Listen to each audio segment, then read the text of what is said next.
Hello again, fellow collectors. So today we're going to learn a little bit about the Alfa Romeo Giulia Sprint GTA. Now personally I've always known about this car just by its appearance, but I actually knew nothing about the actual car, the statistics and stuff like that. So this thing was available between 1965 and 1969. It was designed by Bertone, Styling House Bertone, or Bertone, I'm not sure how to pronounce that. The GTA is an acronym not just for Grand Touring, but the A means Alleggerita. Alleggerita? I don't speak Italian, but I think Alleggerita is Italian for lightweight. So Grand Touring lightweight, I imagine, is what GTA stands for. And so the car is a 1.6 liter twin spark engine making around 162 horsepower, and has an aluminum outer body panels, which is pretty rare, especially for the 60s. Aluminum body panels. This must have been an expensive car. I didn't actually look up how much this car costs, but I imagine it was pretty pricey. This thing also had magnesium wheels. Yeah, again, magnesium wheels are pretty rare too, not very common, lighter than aluminum. And then they made 500 of them for homologation racing, and it was quite a successful car. It won the European Touring Car Championship in 1966, 1967, and 1968. And then something called the GTA-M won 2 more titles in 1970 and 1971. I just don't know what that M means. It must have been a variation, maybe? If anyone knows, please leave a comment. Okay, so that's what I found out about it. And I gotta say, it's just a beautiful looking car. And I think Hot Wheels obviously did a pretty good job comparing the two, right? So I am curious about the length of this thing. So it's 4,079 millimeters, and let's pull out the good old calipers here. So 67.1. Yeah, it's a big model. It's like 1/161 scale. So that's too bad. But this is definitely pretty nice looking. If anyone knows of a premium brand making this model, please let me know. I mean, this is a nice model and all, but I'd prefer it to be a 1/64 scale. Okay, so anyways, so the printing as usual with Hot Wheels is pretty nice. It's all tampoed, it's not decals or anything like that. You got these Real Rider wheels, but I'm gonna try to make the original wheels like in that photograph. It's nice to see that there's no side windows, so you can see some interior details, even though they're not particularly great. I mean, look at that shifter knob. That's a huge shifter knob. That almost looks like a what am I thinking? Some sort of appliance, like a blender or something. Anyways, fuel filler cap, I imagine. And then look at this. These are nicely printed taillights. Those might be the best ones I've ever seen from Hot Wheels.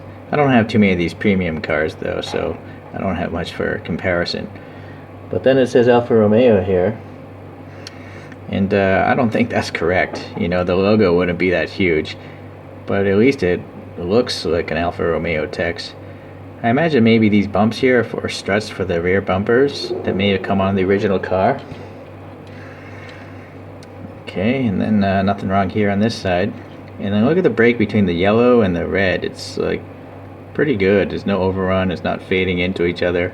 So it's just a sharp break. And then we have the red here for the tape on the headlights. The Alpha grill here. Unfortunately, there's no printing of a logo. And I'm not sure why I have these black stains here. I'll have to correct that. I don't know. Maybe not. And then we got black in here. But is it textured? No, it's just smooth, sadly. And then some contaminants in the yellow, unfortunately. Okay. So then we got some molded in windshield wipers but no paint. And then the body panel gaps aren't so bad. Alright, so I'm curious when this thing was made. 2016. Alright, it's a metal base riveted together. Wow, it's so reflective, my camera's freaking out. Okay. So anyways, it's definitely pretty cool. I'm gonna try to find some good pictures of the real wheels, and let's see if we can pull it off. Okay guys, I'm back here, and I think it turned out alright. The only thing that's really weird is the tires that Hot Wheels put on this thing.